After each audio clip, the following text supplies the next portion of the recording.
So there are fragrances that I own that I either discovered late or I've known about for a while, but I feel like nobody ever talks about them and they're very, very underrated. So today I thought let's go ahead and expose some of these fragrances that are not the ones that most people talk about from a brand. So today, 10 fragrances that are underrated that smell great. So if you're curious to learn about these fragrances, then please stay tuned.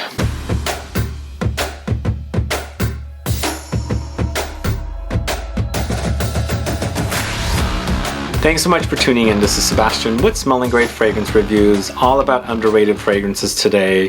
And I've got 10 different ones, mostly niche houses, but there are some luxury designer offerings in here as well. But all very, very, excellent fragrances that are very underrated. But before I get to those 10 fragrances, if this is your first time tuning into my channel and you still haven't subscribed to my channel, please click the subscribe button below and also click the bell so you'll be notified for future videos and giveaways. So 10 different brands, 10 different fragrances. Some fall into the green category, some fall into the gourmand category, but all really, really great fragrances that I don't hear many people talk about. And a lot of the fragrances I'm going to talk to you about today are fragrances from brands that people do talk about, but these are not the fragrances that people talk about. So let's get started. The first one I'm going to talk to you about is from a house called HISTOIRES de Parfums. And it's a house that I don't know what they're known for. It's sort of an underrated house, but definitely this is not the one that people talk about. They either talk about Noir Patchouli, their Amber, or the Marquis de Sade fragrance. But this one, 1969, HDP 1969, is a great, great chocolatey gourmand. And for me, I kind of dismissed this one, not purposefully, but I thought 1969, is it hinting at patchouli? They already have a patchouli called Patchouli Noir. Why is this one called 1969? So I kind of dismissed it for some odd reason. But when I was in their boutique last year in Paris, I smelled it and I was like, wow, this is a delicious, delicious gourmand. It's a fruity dark chocolate mostly, but a really, really delicious one. And this actually is so perfect for fall and winter. And anybody that loves gourmand fragrances is going to really enjoy this one. So it has peach as a fruity note, and we spoke about bitter peach yesterday. Funny that I'm talking about a fragrance that features peach. But along with the peach, it also features cardamom. So you have this kind of like a beautiful aromatic spicy spice added to the peach. But what I really know this one for is the dark chocolate. There's some rose thrown in, some spice from cloves. Of course there's patchouli, and I mean it's got to have patchouli, coffee, white flowers, musk, and a very, very delicious cozy fruity gourmand with chocolate and coffee and some flowers, of course, and spices. If you guys don't know this, do check it out, especially if you like chocolate, especially if you like coffee, especially if you like flowers and spices together. Anyway, HISTOIRES de Parfums 1969. And again, there are fragrances that people know or talk about are the Marquis de Sade, Noir Patchouli. This is not a blue bottle series, but this one I feel like it's really, really awesome, especially for the gourmand lovers. So that's 1969 from HISTOIRES de Parfums. So this is a fragrance from the house of Guerlain that I loved upon initial spray a long time ago, but I left it behind. I kept coming back to it, kept coming back to it, falling in love with it, and just finally ended up getting a used bottle. Angelique Noir here, and man, this is so good. Now, I don't know if this is very, very underrated, but it's definitely not one of the ones people talk about. They talk about Tonka Imperial, Spirituous Double Vanille, Cœur Beluga. But man, this is a phenomenal fragrance. It's of course a vanillic fragrance, but it's nicely meshed with an Angelica note. So the Angelica is a flower. So Angelica to me has a very greenish kind of slightly succulent kind of a quality. So almost like cucumber. When inside the cucumber, the watery part, I just get that kind of a smell from this. Of course, there's pear in here. There's some pepperiness from pink pepper, and of course there's a little bit of spice thrown in with caraway, some jasmine and cedar, but boy, it's a delicious fragrance. It's just totally the opposite of something like Spirituous Double Vanille, which is actually a really great fragrance, a great vanilla. But if you're kind of like bored of a straight up vanilla, boozy vanilla, you want some something a little different. This really does satisfy. I absolutely love this one. I smelled it way back when I was first getting into my journey around 2012. I felt it was a little feminine at the time. I don't know why I didn't pick it up, but I'm so glad to have this one now. Angelique Noir, such a great scent from Guerlain. If you don't know it, definitely do check it out. So this next one is from the house of Louis Vuitton. It's one of the 3 fragrances that was launched last year for summer. It's not Sun Song, it's not Afternoon Swim, it's Cactus Garden. I've grown to love this one, and I feel like it's probably the very underrated one from the 3. The more popular one from the 3 is Afternoon Swim, and Sun Song is definitely a great soapy orange blossom neroli citrus fragrance, but this one is a very unique fragrance that has grown on me that I really love. So what the notes are here are lemongrass, mate is the kind of a green tea, but that's definitely not like a green tea. It's mate, but it has a very greenish quality, and bergamot. So they've called it Cactus Garden, but to me the notes are kind of astringent, citrusy from the lemongrass. It's herbal, it's aromatic, but it's also green and a little bit bitter from that mate note and bergamot. You know what it smells like to me though? When I was very little, my grandmother used to drink lots of tea with lemons squeezed in it. It just smells like a lemon tea to me. If you like that idea, I think you're going to probably enjoy this one. It's not like an overly dense fragrance. It's not a beastly kind of thing. But you know what? It's definitely also more like a fall appropriate fragrance. Just the way this smells like fall to me, and I quite like it. Anyway, this is Louis Vuitton's Cactus Garden. I'll be talking more about this one. If you like the idea of it, definitely check it out. And again, totally takes me back to remembering my grandmother, my dad's mom, drinking tea with lemon squeezed in it. Anyway, that's Cactus Garden from Louis Vuitton. Now this next one, probably the only one that's going to scream classic, but that's kind of what I like about it. It's from a very modern niche house currently owned by Estee Lauder, and I'm talking about Le Labo. It's Ylang 49. Ylang 49 to me is such a great chypre fragrance. It's a floral chypre fragrance because it features a yellow flower called Ylang Ylang. But what really does it for me here is the patchouli and the oak moss. Those take it into that classic chypre territory, and it gives you a kind of a greenish vibe. So in addition to those notes, there's also gardenia, vetiver, benzoin, and sandalwood. But it's so good. It is really good. The trail this one leaves is phenomenal, and it's because of the combination of the patchouli and oak moss. It is a flower, but you know, it also might scream a little bit feminine, but it's a unisex targeted fragrance. It's all the fragrances from Le Labo are unisex targeted, but I feel like the patchouli lover would love this. But it is a nice combo of the flowers with this kind of like earthy green patchouli, woody as well, along with this kind of like slightly leathery animalic note of oak moss that is in here, which is typical of a chypre fragrance. The chypre fragrance is named after the island of Cyprus. I've got a whole slew of videos on the channel on chypre fragrances. If you're curious to learn more about chypres, type in chypre in my channel, you'll search and find them. But this is a great, very underrated offering from the house of Le Labo. So that is another one. Let me know so far if you know these fragrances from these houses. A lot of people don't mention these fragrances, and so that's why this is in a video today. They're awesome smells, but you know, they're very underrated to me. Not a lot of people talk about them, if they talk about them at all. I kind of promised that this video is either going to the gourmand section or the green section, and this next fragrance is a total green fragrance, and it's from a house that is not a house that I speak about quite frequently, but it's certainly out there. They're known for their luxury leather goods from Italy. Bottega Veneta is this one, and then this is a fragrance from their Parco Palladiano collection called Ex Olivo. I've always wanted a fragrance that I can say smells like olives, olive tree, olive fruit, everything about the olives. And I think that Bottega Veneta has done a great job with this fragrance. It's green, it's herbal, it's aromatic, it's a little bitter. But what we have here is not necessarily olive note, but they have an olive accord with vetiver, cedar, there's green notes, there's amberwood, patchouli, galbanum, tonka beans, mastic resin, violet leaves, ISOE super. So there's a little bit of ozonic touch here. There's lots of woody touches, but definitely green touches.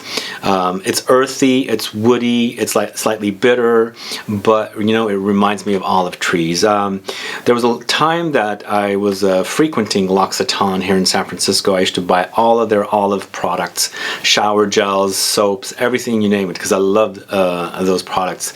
They sadly discontinued them.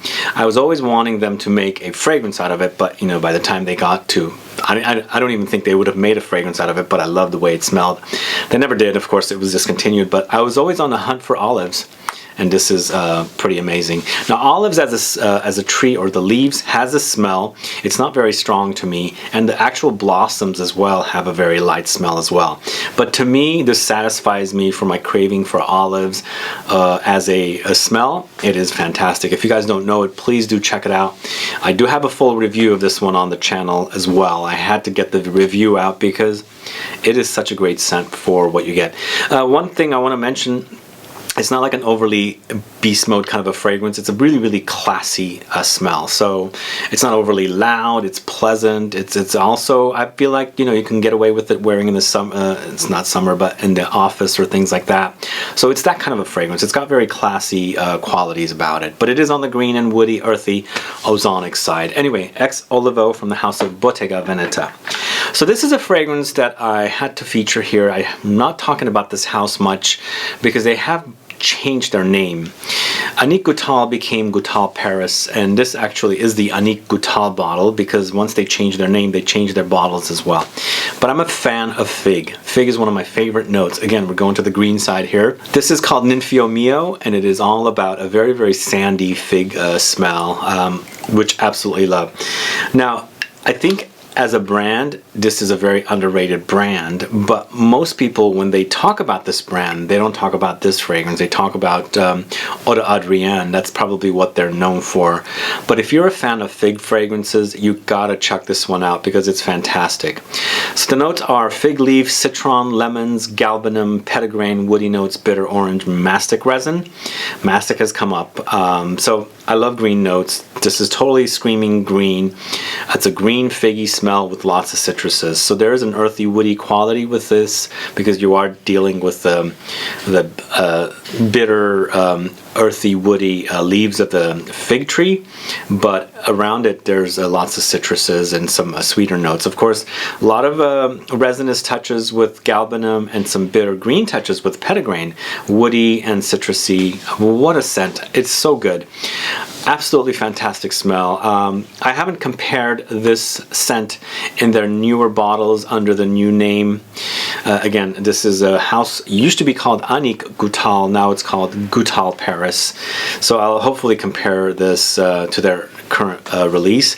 But if you like green fig fragrances, this is fantastic. A great scent.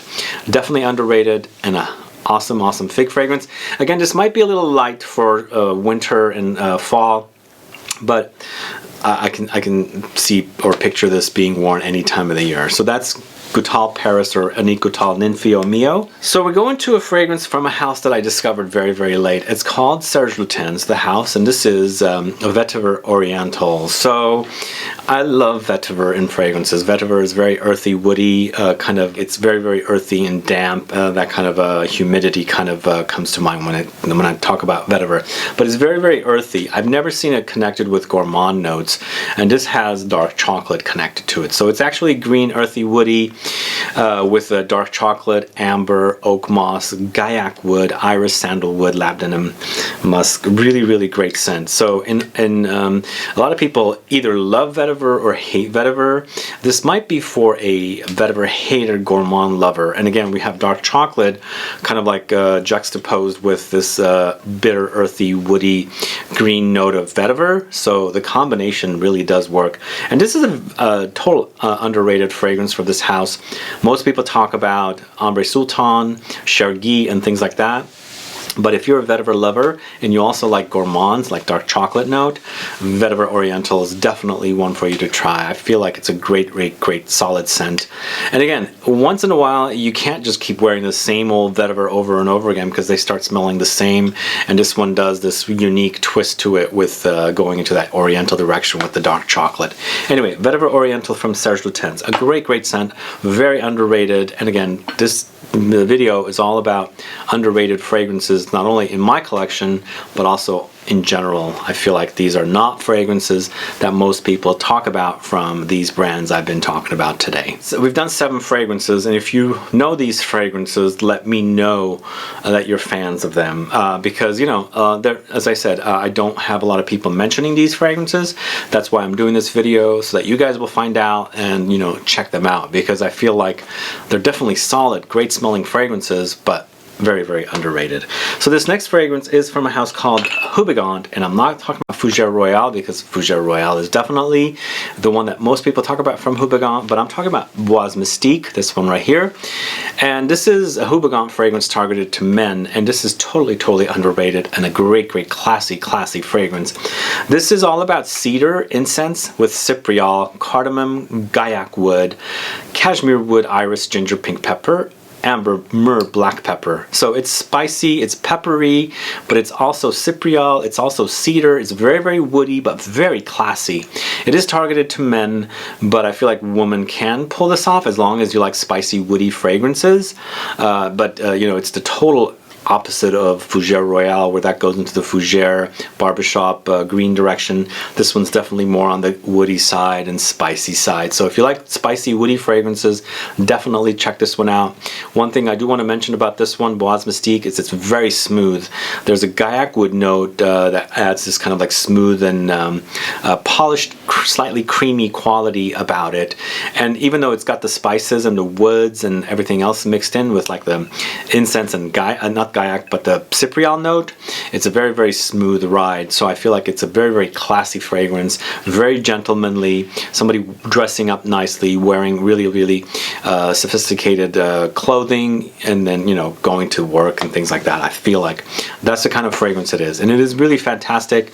Again, I think most people, when they talk about Houbigant, they talk about Fougère Royale, or probably one of their more feminine fragrances, but this is definitely a solid release that most people should definitely check it out, especially if you like spicy, woody fragrances. So that's Houbigant's Bois Mystique, definitely a solid release. Now this next one is a great scent, going into the green direction once again. It's from the house of AMOUAGE. This is Memoir Man. So this one's known for a warm wood with incense again. The last one was another incensey fragrance. You do definitely pick up the incense, but this one's definitely green, the other one's more woody. The incense is a little more prominent here than the last fragrance, but definitely there's incense in the last fragrance as well. Wormwood, incense, mint. So it's definitely aromatic and green. Tobacco, basil, sandalwood, leather, Guaiac wood. Guaiac wood keeps coming up in this list. Lavender, vetiver, oak moss, and amber. It's almost like going into a very green forest. Dark and smoky. The green forest is very aromatic and pungent because you're smelling all the weeds and earth and trees and leaves. It's very strong, but there is smoke burning at the end there, and you're picking up the smoke along with this very pungent aroma of this like all the, you know, the green and growth. So it's like a big growth, it's overwhelming, and there's major aroma from all this green growth. That's what I get with this fragrance. It's different. It's not one of the ones that most people talk about. It's in a dark bottle, which kind of doesn't make sense to me. It needs to be in a greenish dark bottle. I feel like it would have made more sense because I feel like it's a very green fragrance. But then again, I think what they're going for is the incense kind of probably is what they're trying to highlight here. because I feel like with incense, it's a darker note or darker characteristic, and they've kind of like focused on that. But for me, maybe it's slightly greenish, but I feel like it's totally black.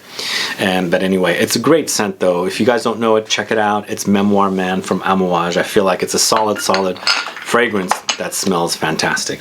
The last fragrance, last but not least, is a fragrance that I've discovered kind of late from this house, although I've known about it for a long time, had samples, but it's finally grown on me, and I'm happy that I have a bottle. It's from the house of Parfums de Marly, and it's Pegasus. And again, when most people talk about Parfums de Marly, they talk about Layton, Carlisle, Layton exclusive, and if it's going to the female side, probably Delina and Cassili.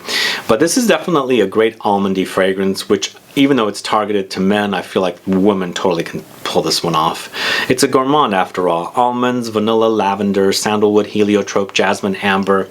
There's a little bit of cumin, there's a little bit of bergamot, but you know, it smells really great. To me, it kind of reminds me of something like a Reflection Man from AMOUAGE, or Fleur de Mal from Jean-Paul Gaultier, but an almondy version of those two fragrances, if that makes sense. To me, the almonds and the heliotrope in here go into an ultra almondy direction. Heliotrope is a very almondy smell, but it's powdery, so it is a powdery experience overall. So in the end, it's kind of like a powder bomb, kind of a gourmand fragrance. Not an ultra gourmand because it's more powdery, but then again, it's very almondy, powdery gourmand. It's great. It's a great scent, and I feel like the smell is perfect for fall as well. A perfect wearing experience. The only problem with powdery fragrances for me, if they don't have like an ambery base, they don't last on me as long because I have dry skin, and they just kind of like vanish faster.